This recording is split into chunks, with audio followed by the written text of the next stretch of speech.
ഇറങ്ങാം കേട്ടോ. ഇനിയിപ്പോൾ സ്കൂളിൽ എത്താൻ ലേറ്റ് ആവും അല്ലെങ്കിൽ. അതേ അമ്മേ, ഞങ്ങൾ അങ്ങോട്ട് ഇറങ്ങാം. സൂക്ഷിച്ചു പോയിട്ട് വാ പിള്ളേരെ. എന്നും പറയുന്നത് നിങ്ങൾക്കറിയാലോ. ആയിക്കോട്ടെ ലക്ഷ്മിക്കുട്ടി, ഞങ്ങൾ ഇത് നോക്കിയല്ലേ വരത്തുള്ളൂ. ഇതെന്തെങ്കിലും ഫോൺ എടുക്കാത്തെ? ഇനിയിപ്പം സ്കൂളിൽ വല്ലതും പോയിട്ടുണ്ടാകുമോ? പോയി കാണും, സമയമാവുന്നുണ്ടല്ലോ.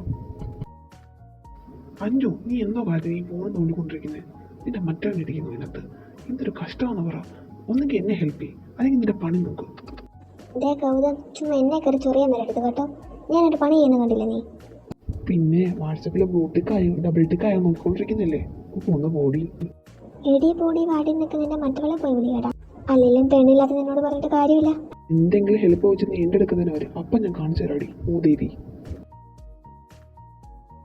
അമ്മേ, നമ്മുടെ രേവതയുടെയും രേണുകയുടെയും കല്യാണം ഒരു 3 മാസം കഴിഞ്ഞ് നടത്താമെന്നാണ് അവരുടെ വീട്ടുകാരൊക്കെ പറയുന്നത്. അവരും ട്വിൻസ് തന്നെയാണല്ലോ. അപ്പോൾ കല്യാണം ഒരേ മണ്ഡപത്തിൽ നടത്തണമെന്നൊക്കെയാണ് അവർ പറയുന്നത്. അതിനിപ്പോൾ എന്താ മോനെ, അത് നല്ലൊരു കാര്യമല്ലേ? അത് ശരിയാ. 2 വിവാഹവും ഒരു മണ്ഡപത്തിൽ നടത്തുന്നത് തന്നെയാണ്. ഇതിപ്പോൾ ആരാ വന്നേ? പുറത്താരോ വന്നെന്ന് തോന്നല്ലോ. നമസ്കാരം, ഞാൻ മനു. എനിക്കറിയാം ഒരുപക്ഷെ എന്നെ പെട്ടെന്ന് മനസ്സിലായിക്കൊള്ളണമെന്നില്ല. ഞാൻ മനോജിൻ്റെ അനിയനാണ്. അതായത് മരിച്ചുപോയ മനോജിൻ്റെയും അനിതയുടെയും മകളിവിടെ ഉണ്ടല്ലോ, അവളെ ഒന്ന് കാണാൻ വേണ്ടി വന്നതാ. അങ്ങനെ ആരും ഇവിടില്ല. നിങ്ങൾക്ക് സ്ഥലം മാറിയതാകും. സ്ഥലം മാറി പോയിട്ടില്ല അച്ഛാ. എനിക്ക് നിലത്ത് പോയി തന്നെ അറിയാം. ഇവിടുത്തെ മാധവനെ എനിക്കറിയാം. കേശവന് ഒരു പക്ഷേ ഇനി ഓർമ്മയുണ്ടാക്കണമെന്നില്ല. നീ വന്നത് എന്തിനാണോ അത് പറയൂ മനു. എനിക്കറിയാം നിന്നെ. ചെയ്തത് തെറ്റാണെന്ന് എനിക്കറിയാം. ഇപ്പോൾ അവകാശം ചോദിച്ച് വന്നതുമല്ല, അതിന് അർഹതയും എനിക്കില്ലെന്ന് എനിക്കറിയാം. എൻ്റെ ഏട്ടൻ മനോജും അദ്ദേഹത്തിൻ്റെ ഭാര്യ അനിതയും ഞങ്ങളുടെ വീട്ടിൽ നിന്ന് ഇറങ്ങാൻ കാരണം ഞങ്ങളുടെ അച്ഛനാണല്ലോ. അദ്ദേഹത്തിന് ഇപ്പോൾ തീരെ സുഖമില്ല. അദ്ദേഹം ആവശ്യപ്പെട്ടത് കൊച്ചുമോളെ കാണണമെന്ന്. ഞാൻ ശരിക്കും നാട്ടിലില്ലായിരുന്നു. ഞങ്ങൾ ജർമ്മനിയിലായിരുന്നു. ഞാനും എൻ്റെ ഭാര്യയും കൂടി ജർമ്മനിയിലാണ് സെറ്റിലായത്. വർഷങ്ങൾക്ക് മുമ്പല്ല വഴക്കല്ലേ. അതിനുശേഷം ഞങ്ങൾ അങ്ങോട്ട് പോയിട്ടില്ലായിരുന്നു. ശരിയാണ്, എൻ്റെ തെറ്റ് തന്നെയാണ്.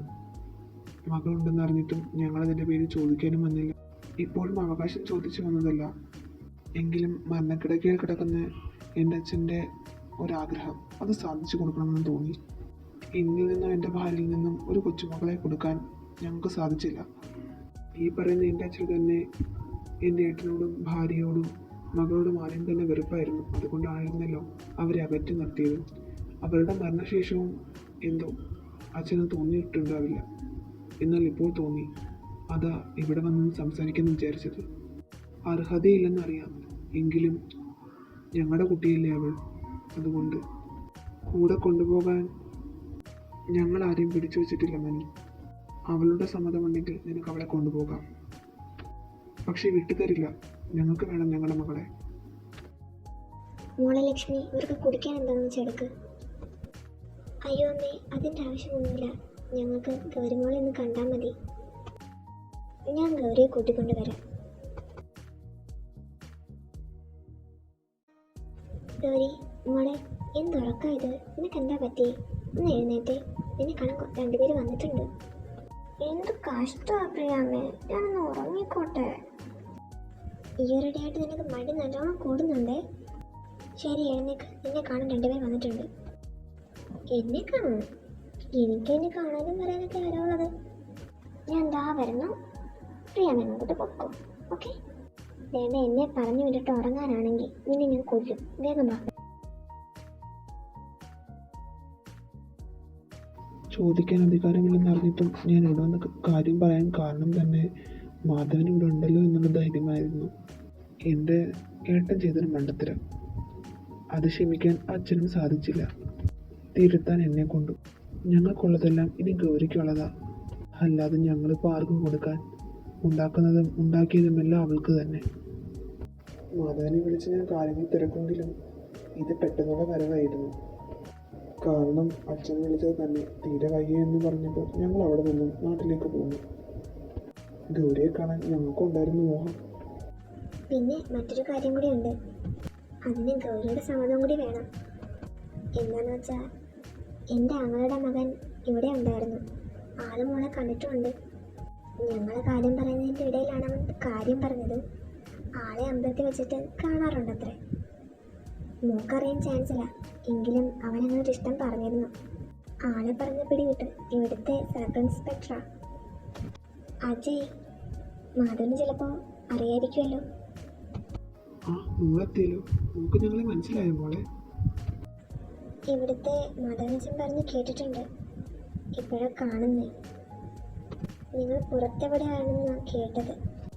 നോക്കേട്ടാ, എത്ര സുന്ദരിയാണ് നമ്മളെ ഗൗരിമോളെന്ന്. ശരിക്കും ഞാൻ കണ്ണു വെച്ചു പോയി. ഞങ്ങൾ നിന്നെ കൂട്ടാൻ വന്നതാ. മോൾക്ക് വിരോധമില്ലെങ്കിൽ മോളുടെ മുത്തശ്ശനെ കാണാൻ വന്നൂടെ ഞങ്ങളുടെ കൂടെ? ഇത്രയും കാലം ഇവിടെ വളർന്നതെല്ലാം അറിയാം. ഞങ്ങൾ ചോദിക്കുന്നതും പറയുന്നതും തെറ്റാണെന്നും അറിയാം. എങ്കിലും പെട്ടെന്നൊരു ദിവസം നിന്നെ കൊണ്ടുപോകാൻ വന്നതല്ല ഞങ്ങളെല്ലാം മാധവിൽ നിന്നും അറിയുന്നുണ്ടായിരുന്നു. എങ്കിലും കൂടെ കൊണ്ടുപോകാൻ പറ്റുന്നുണ്ടായിരുന്നില്ല. ഇപ്പം മോളുടെ മുത്തശ്ശൻ തന്നെ ആവശ്യപ്പെട്ടു.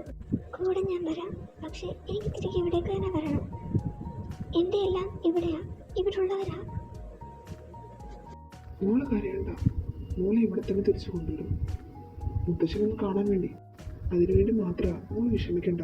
തിരികെ ഇവിടേക്ക് തന്നെ വരാം. മാധവ, ഞങ്ങൾ അന്നേ ഇപ്പോൾ ഇറങ്ങാം. മോളെ കൂട്ടാൻ പിന്നൊരു ദിവസം വരാം.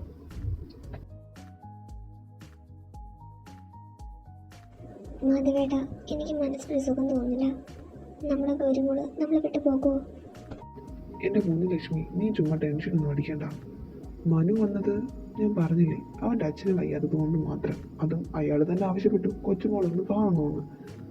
വയ്യാതിരിക്കുന്ന ഒരു മനുഷ്യൻ്റെ കാര്യമല്ലേ. പിന്നെ അയാളുടെ കൊച്ചുമോള് തന്നെയല്ലേ ഗൗരിയും. പിന്നെ അവകാശവും അധികാരവും പറഞ്ഞ് വരില്ല എന്നുള്ളത് മോന് നേരത്തെ തന്നെ പറഞ്ഞതാ. പിന്നെ അവർക്ക് കുട്ടികളില്ല എന്നുള്ളത് മറ്റൊരു സത്യം തന്നെ. പിന്നെ അവർ മുന്നോട്ട് വെച്ച പ്രപ്പോസൽ അത് ആ കുട്ടി പറഞ്ഞിട്ടായിരിക്കും. എന്താ കുട്ടിയുടെ പേര്? അജയ്. അതങ്ങനെ ഒന്ന് കണ്ടാൽ മതി. ഇപ്പം മറ്റൊന്നും ആലോചിച്ച് ടെൻഷൻ അടിക്കണ്ട. നീ വന്ന് കിടക്കാൻ നോക്ക്, സമയം ഒരുപാടായി.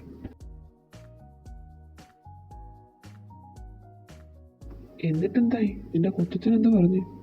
കൊണ്ടുപോകാൻ എപ്പോൾ വരും? അല്ല, ഇപ്പോൾ ആ പ്രപ്പോസൽ നിനക്ക് വെക്കേണ്ട കാര്യം എന്താ? കൊണ്ടുപോകാൻ വേറൊരു ദിവസം വരാന്നേ പറഞ്ഞുള്ളൂ. എന്നൊന്നും പറഞ്ഞില്ല. പിന്നെ പ്രപ്പോസൽ അത് അയാൾ എന്തോ അമ്പലത്തിൽ വെച്ചെന്തോ കണ്ടതാ. അത് വിടെ. നിന്റെ വയ്യാഴിക എങ്ങനെയുണ്ട്? പനി വല്ലതായിരുന്നു? മാറിയോ അത്? ഉറങ്ങാൻ തീരുന്നില്ല പറഞ്ഞു. അതെന്താണോ എന്തോ എനിക്കറിയത്തില്ല. എനിക്ക് എന്ത് പറ്റിയതാണെന്ന്. ഭക്ഷണവും വേണ്ട, ഉറക്കവുമില്ല. ഒരു തലവേദന തന്നെ. എന്നാൽ പിന്നെ ഹോസ്പിറ്റലിൽ വരെ ഒന്ന് പോകാൻ വയ്യായിരുന്നു. എന്താണെന്ന് അറിയായിരുന്നല്ലോ. പനിയാണെങ്കിൽ ഒരു ഇഞ്ചക്ഷൻ എടുത്താൽ മാറിയേനെ. ഇഞ്ചക്ഷൻ എടുക്കുമെന്നുള്ളതുകൊണ്ടാണല്ലോ ഞാൻ ഹോസ്പിറ്റലിൽ പോകാത്തെ. അത് വിട്. പനിയായിട്ടൊന്നുമില്ല. ഇപ്പോൾ അതൊന്നും കുഴപ്പമില്ല. പക്ഷെ തലവേദനയാണ്. ഈ തലവേദന ഒരു തരത്തെ സഹിക്കാൻ വയ്യ. പോരാത്തേനോ ഭക്ഷണം ഒന്നും കഴിക്കാൻ വയ്യ. എൻ്റെ സ്മെല്ല് അടിച്ചാലേ പ്രശ്നമാണ്. ഫുഡിൻ്റെ ടേസ്റ്റ് ആണെങ്കിൽ പനിയുള്ളത് കൊണ്ടാന്ന് പറയാം. ഈ സ്മെല്ലിന് എന്താ കുഴപ്പം? നിനക്കെന്താ പറ്റി? എന്തായാലും വച്ചോണ്ടിരിക്കണ്ട. നീ ഒന്ന് ഹോസ്പിറ്റലിൽ പോകാൻ വയ്യായിരുന്നു.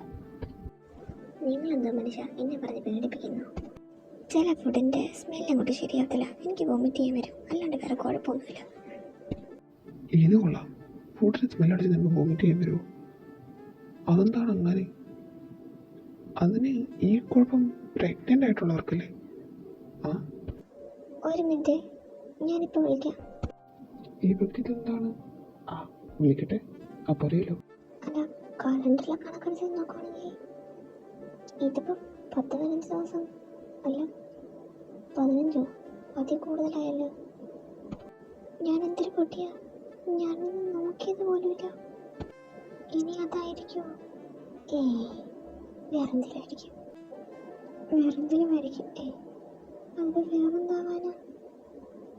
നന്ദേട്ടനോട് പറഞ്ഞാലോ? പറയാം. ഹലോ.